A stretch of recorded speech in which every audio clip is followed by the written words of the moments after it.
Hello, you have found Seeds for Health, where I share information about nutrition, how our bodies work, and general health in servings that are easy to digest with understandable language that provides the facts you need to grow your best version of you. I'm your host, Greg Rocheford. Welcome to the show. So in episode 3, we talked about the mitochondria, where it came from, how it got there, what it does. And that's sort of where we're going to be heading in this discussion, is what it does. Now, you probably remember that when the bacteria that became mitochondria entered the eukaryotic cell, that allowed the eukaryotic cell a lot more energy in the form of ATP. Initially, the eukaryotic cell would use glycolysis to create energy, and that only created 2 ATP. After the introduction of the mitochondria, that was pushed until now, in human beings, up to about 38 ATP instead of 2. So that was a big addition. So that's what we'll be talking about today, how that ATP is created. And this is going to be a conceptual kind of thing, so you'll kind of get the idea of how this happens. This isn't going to be for anybody who's trying to study for a biology test or anything, but it's really going to be hopefully high level enough, but yet into the weeds enough that you can understand the concepts, because that's really kind of what I want to do here, is get to the concept so we can sort of understand how our bodies work. So this whole process then is called cellular respiration. And that process begins as glucose enters the cell. We talked a little bit about insulin in some of the videos, but insulin allows glucose to enter cells by upregulating certain transporters, proteins that bring things into the cell. There's one called a GLUT4 transporter that helps to bring glucose into cells. So anyway, however the glucose gets into that cell, that glucose then is processed within the cytosol. Now, the cell has a membrane, and within the membrane are a bunch of little organelles, like we have organs, heart, liver, that sort of things. A cell has organelles. Each one of these organelles does something. The cytosol is the fluid that all of this floats around in. So within the cytosol then, that glucose is taken through a process called glycolysis. Glycolysis takes 1 molecule of glucose and turns it into 2 molecules of something called pyruvate. Now, pyruvate is something that's able to be transported into the mitochondria through the outer membrane and then through this matrix, or through the intermembrane space rather, and through the intermembrane into the matrix.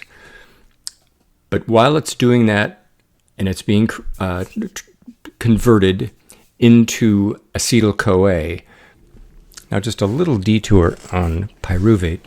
When there's a huge energy requirement for our cells to create a lot of ATP, the pyruvate that is in this process to create the ATP kind of starts to build up, and it starts creating something called lactate.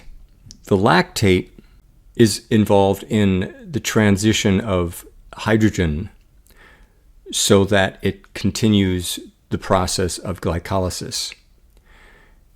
And so as that process of glycolysis continues, the lactate starts to build up. Both lactate and pyruvate can enter the mitochondria, as we'll talk about later, to help create energy. But the lactate, as it starts to build up, does a lot of different things. It's really kind of cool.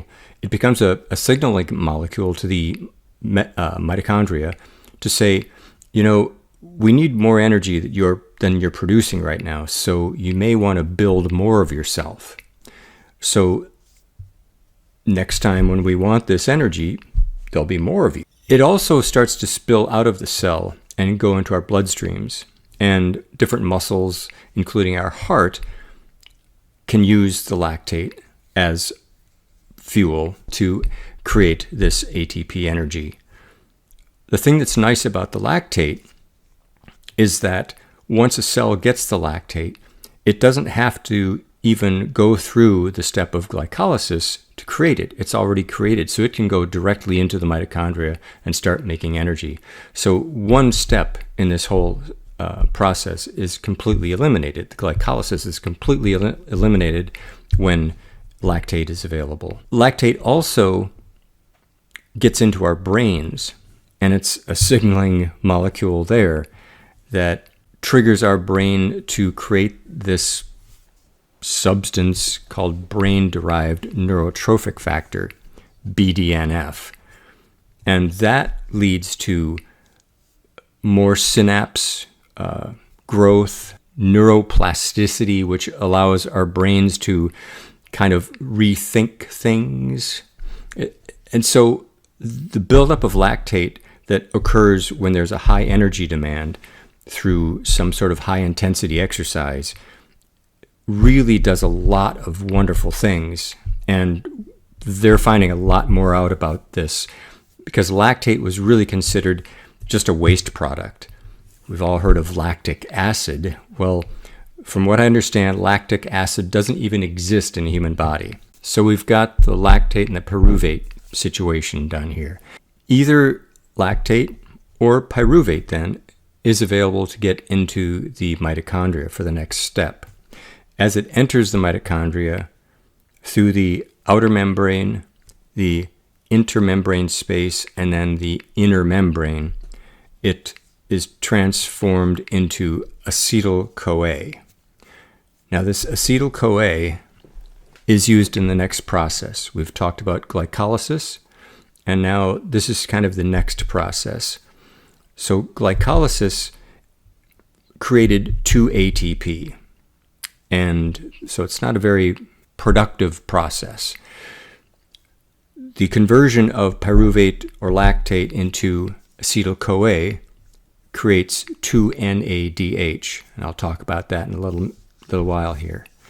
So the acetyl-CoA then is used in the Krebs cycle, or the citric acid cycle, and that process creates 6-NADH and 2-FADH2. Now, the important thing about both of those molecules is the H at the end of those. So NAD is nicotinamide adenine dinucleotide, and FAD is flavin adenine dinucleotide. The NADH, nicotinamide, is derived from vitamin B3 or niacin, and the FAD is derived from vitamin B2, riboflavin. That's kind of a neat thing. Okay, so now the Krebs cycle produces this 6-NADH and 2-FADH2. Now, those hydrogen protons are going to be used in the next process called the electron transport chain. Now, this is where oxygen starts to be involved as the FADH2 and the NADH are oxidized. They lose their hydrogens, and those hydrogens then are moved along this electron transport chain that has a few steps in it, and each one of those steps or proteins are transporters that are used for various types of transportation. They all end up doing the same thing, though. They all get the hydrogen protons from the matrix through the inner membrane into the intermembrane space. And they start to build up. These protons start to build up and create an electrochemical gradient.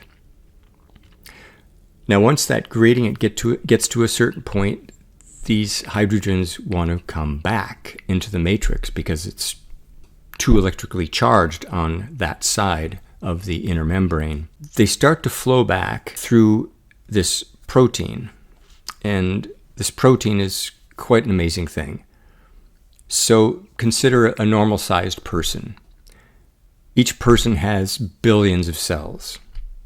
So we'll try to look at that one of those billions of cells. You can't see it, but I've got one. Now within that cell are a bunch of organelles that do a bunch of wonderful things that keep us alive. And one of those things, though, is the mitochondria. And these mitochondria are small enough that you can get thousands of them within this cell. Thousands of them.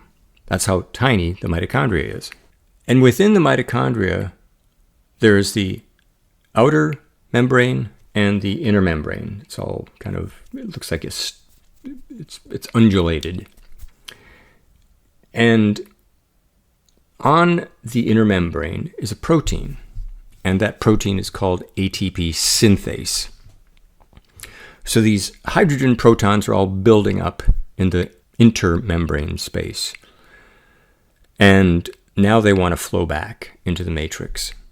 So they do it through this protein called ATP synthase. And this ATP synthase begins to spin at 350 revolutions per second, or 21,000 revolutions per minute. As this thing spins, it starts to take a phosphate group and adds it to ADP, adenosine diphosphate, to create adenosine triphosphate, ATP. And that process is called chemiosmosis, I guess is the way it's pronounced. So the chemiosmosis that occurs with the spinning of the ATP synthase creates ATP from the ADP.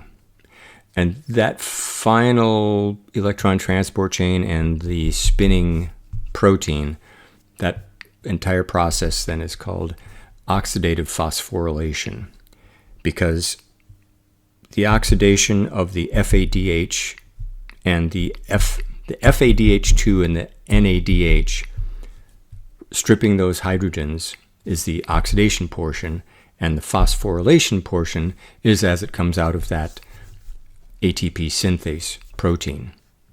Another way that ATP can be created is through something called substrate level phosphorylation.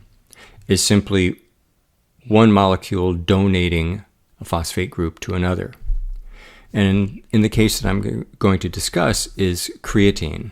When we supplement with creatine, we give ourselves the ability to create more energy if our cells are running low, if our cells can't keep up to create enough ATP. So when we take creatine as a supplement, it is transformed into something called phosphocreatine. So it's a phosphate group and the creatine smashed together. And when there's a buildup of ADP and a deficit of ATP, the creatine, the phosphocreatine, will donate its phosphate to the ADP and create ATP, giving us a little more energy so we can push a little bit harder, say like in the weight room or when we're running. So that's how creatine can help us out.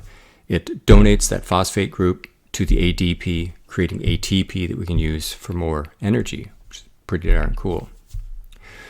Okay, so this whole process then, once again, starts in the cytosol of the cell, where glucose is introduced through transporters. It goes then through glycolysis, creates a couple of molecules, either pyruvate or lactate. Both of those, either one of those, can enter the mitochondria, and through that process, they turn into acetyl-CoA. Now, the glycolysis creates 2-ATP. The transformation of pyruvate or lactate creates 2-NADH, which is used later. That acetyl-CoA is used in the Krebs cycle to create more fuel for the process of the NADH and the FADH2. There's 6 of the NADH created, 2 of the FADH2, and those are used to build up the electrochemical gradient by taking those hydrogens and transporting them through the inner membrane into the intermembrane space. And then once that electrochemical gradient is built, it starts flowing back through ATP synthase, and it spins and creates ATP.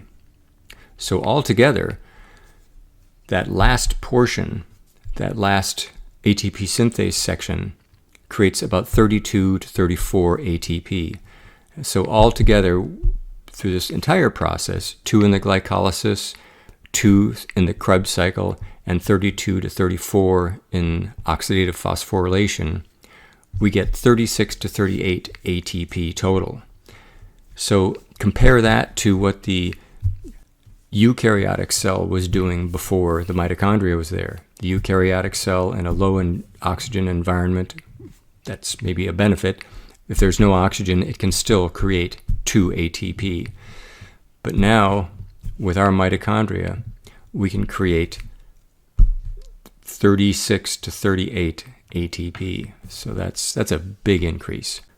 So we've covered cellular respiration and the steps that are involved in that. Glycolysis, the transport of the pyruvate or lactate through the mitochondrial membranes into the mitochondrial matrix where acetyl-CoA is created.